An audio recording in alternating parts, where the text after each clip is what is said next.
My parents never let me go camping as a kid, even when I turned 18. They begged me not to go. They never told me why when I was younger, but they finally told me the story. Apparently, when my parents were still dating, they decided to go camping in the Upper Peninsula. My mom's uncle owned some cabins up there, but my dad said staying in cabins didn't count as real camping, so they brought a tent and some normal camping gear. But my mom still wanted to stay close to the cabins just in case. After a quick walk around the cabins, they went down a trail that led to a small lake, and from there they went off trail enough so that they couldn't hear or be bothered by anyone, but also not so far that they'd get lost. My parents set up camp and swam in the lake overall. They had a really good day on the way back to their tent. However, they saw a huge black mass in the trees. They stopped and watched it quietly. It was a bear just roaming, minding its own business. They turned around to look at my parents, stared at them for a while, and went back to walking around. My dad says it was pretty freaky to see one in real life, and this thing was huge, like at least 400 pounds. My parents walked past while still looking back to make sure it wasn't going to do anything, and the bear kept looking back at them too, staring for short periods of time, which I guess isn't entirely normal, but also not that weird either. Night came around and my dad made a fire and cooked some dinner. He told me this was where things started to take a turn later that night. While they were talking inside of their tent, they heard movement outside. They sat there quietly, trying to listen to what it could be. The footsteps sounded big and not like any humans. It got closer and closer until they heard the metal cooking pot fall to the ground outside, making a large bang followed by rustling of plastic. It then sounded like it began trying to eat the leftovers inside the cooking pot before knocking it away. Low grumbles filled the silence, and the heavy footsteps got closer to the tent. Big sniffs went from the bottom of the tent to the middle where they stopped for a moment. The big animal, which my parents presumed was the bear from earlier, loudly exhaled on the tent. You could see the imprint of the bear's nose as it began sniffing again. It then began to push its massive paw against the thin plastic as if to test what it was. My parents stayed dead silent the entire time. No clue of what to do in this situation. It moved around to the front where the zipper was sniffing the ground at the very bottom, where there was a small opening in the zipper. Then another short moment of silence before it aggressively struck the tent with its paw smashing into the top of it, causing the plastic to cave in.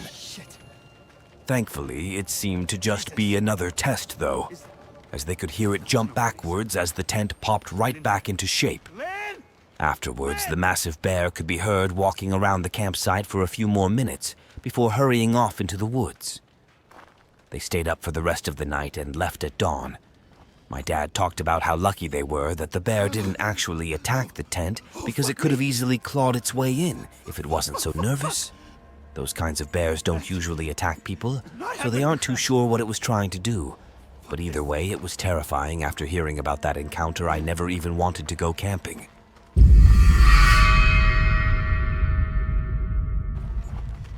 I'm a 38-year-old male living in northern Canada. This took place when I was 36, so just over 2 years ago, I live alone in a fairly large cabin alongside several other cabins. Our small town is very quiet, and everyone knows everyone living in the middle of a forest. Though I'd go camping, hiking, and hunting all the time, my younger brother lived just a couple hours north, and we'd often do these sort of things together. We have planned on going out hunting one last time before winter season began. Whenever I'd go for long trips, I'd tell my neighbors so that they could watch my house and everything. So on Monday evening, I let them know that I was leaving, and the following morning I packed up my bag and drove further north. It was toward the end of fall, so obviously it was fairly cold. Breezy and snowy. I only planned on being away for a couple days though, as my brother and I just wanted to go hunting for a day or two. About halfway there, snow began falling. Not unusual in any way, but after a few more minutes down the road, the snow began to pick up more and more piled on the small narrow road. My car wasn't a piece of junk or anything, but also wasn't a huge snowplow type truck. It was just a regular few-year-old pickup truck that was reliable in all normal conditions.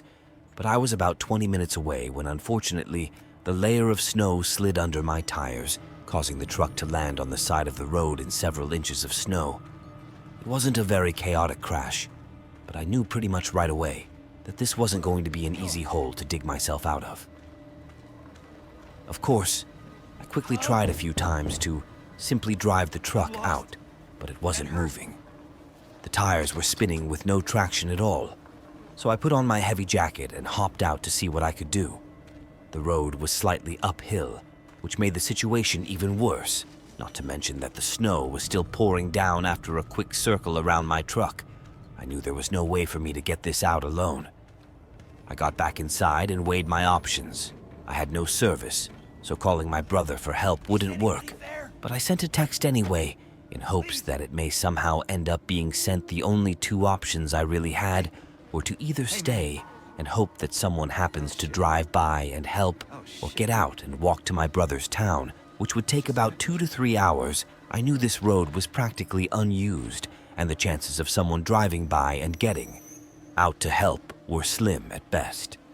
The sun was still out, and I was worried that if I didn't do something soon, then I could be stuck in the middle of the vast empty forest during a freezing night. So I decided to walk. I grabbed my hunting rifle along with my pistol holstered to my waist and emptied my bag of everything that I didn't need for the walk. All I had to do was follow the road, so getting lost wasn't too much of a worry of mine. But getting stranded in the cold was the snow on the road wasn't too thick yet, and after 30 minutes of walking, the fall began to lighten. The only thing I really thought about while walking was how ridiculous the situation was, and how unlucky I had been. But this inconvenience soon took a darker turn. As I followed the road around the curve, I noticed a large tree had fallen over the road. As I got closer, I could tell that the stump of the tree was on the side of the road that I was walking on approaching it. I was shocked to see how clean the cut was. It had clearly been purposefully cut down with an axe or a saw. I immediately looked around nervously into the snowy forest around me.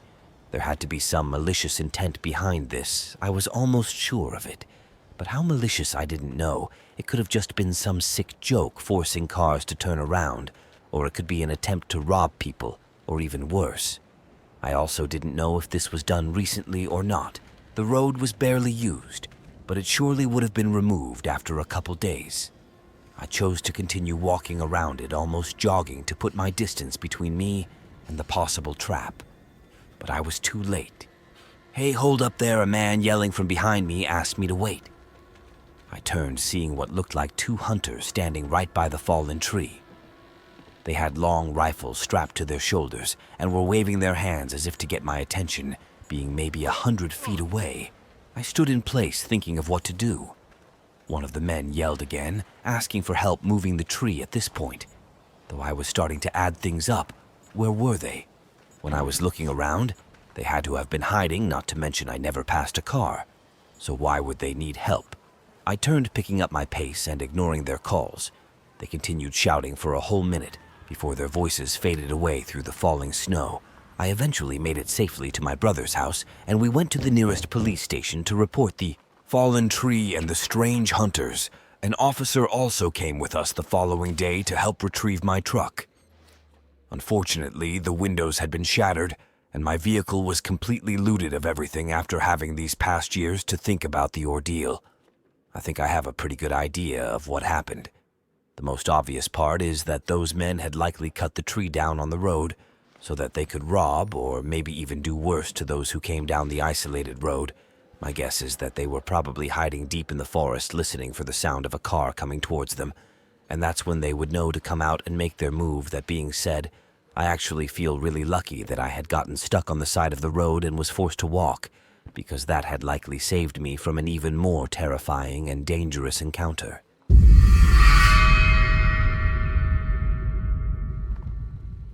I grew up in a town located in a fairly rural section of our country, but during the time I was growing up, there were only a few pockets of woodland left due to fast urbanization, and those two were bordered by housing complexes. I despised walking through those trees because they always gave me a weird feeling. But the shortest path from our street to pretty much anywhere was to take a path that led from the end of the street around the back of the houses and through the woods. When I used to cross this trail, my heart would race the entire time. But I always had to go through the woods when my mother sent me to the store to pick something up, or when I had to walk to school. My older brother used to constantly tell me that the woods were haunted by spirits because he knew how frightened I was of them in the winter when it was nearly dark when we get home from school. Larger kids would lurk behind the trees to frighten the younger ones and demand any money or occasionally even their cell phones, being a smaller female. This was even more scary since I'm an adult now. I was no longer afraid of the woods when I went back to my hometown last year. Few days in, it began snowing pretty heavily, my mom being the kind woman that she is called our elderly neighbor, and informed her that she could walk her dog so that she wouldn't have to take the risk of tripping on the slippery pavement. This was a regular good deed that my mom would do for the neighbor. Of course, though, I told my mom I could do it for her, as I knew she didn't like the cold and I wanted to do something nice for her. While I was there, I was strolling with a Labrador dog along the same path that we went through the woods, since it doesn't snow very often. Where I currently reside, I took my recently purchased DSLR camera with me to capture the view toward the beginning of the path. I stopped to take a quick picture as I tried to frame the camera. A scream in the distance made me jump it. Just sounded like kids playing around, though, so I continued about my business. Although I was thoroughly enjoying the stroll, I started to grow a little chilly, and I didn't want to overwork the neighbor's dog, so I was going to turn around when I heard something scurrying towards us. We were briefly out of sight, partially in the woods, and it sounded like someone was hurrying along the main path. I'm not sure why the idea to hide came to me, but it was a gut instinct. So that's exactly what I did. I paused briefly before stepping completely off of the path and hiding amid the shrubs and trees. I suppose I was also concerned that if a thief noticed my camera, he could think that I was an easy target. The dog hesitated when I tugged on its leash, but then it quickly followed me into the bushes just in time as a person approached on the path. Just a few feet away, I knelt down and put my head on the Labrador's head. I didn't really get a close look at him, but I could make out that he was a tall man wearing a black beanie and a brown jacket who was going hastily. He looked a little nervous too, looking all around frantically, and had both of his hands and fists. Thank goodness the dog stayed calm as the man left the dog, and I re-entered the trail once he had vanished from view, and I made the decision to capture a few more photos before we went back home. When we were on our way back, a noisy helicopter disrupted the total silence. It wasn't until we were out of the trees and behind the houses that I could clearly see it there. I had noticed a police aircraft circling some nearby trees without incident. I brought the dog back to my mother's elderly neighbor. I didn't give the walk any thoughts until the next morning when my mother turned on the morning news station. It was a local station, and their top-breaking news was that the police were looking for a man who had stabbed 2 ladies on a deserted pathway last night, one of whom had survived the route they had outlined, connected with the forest I had been strolling in. The suspect was described as being tall and sporting a black cap, along with a dark jacket. That's when I realized I had seen a murderer running away from his crime site, and it was only my gut instinct along with my concern about my camera that had prevented me from almost being stabbed in the midst of the forest. This was our story today. Do not forget to subscribe to the channel and activate the bell button to receive all new updates and like the video. Goodbye.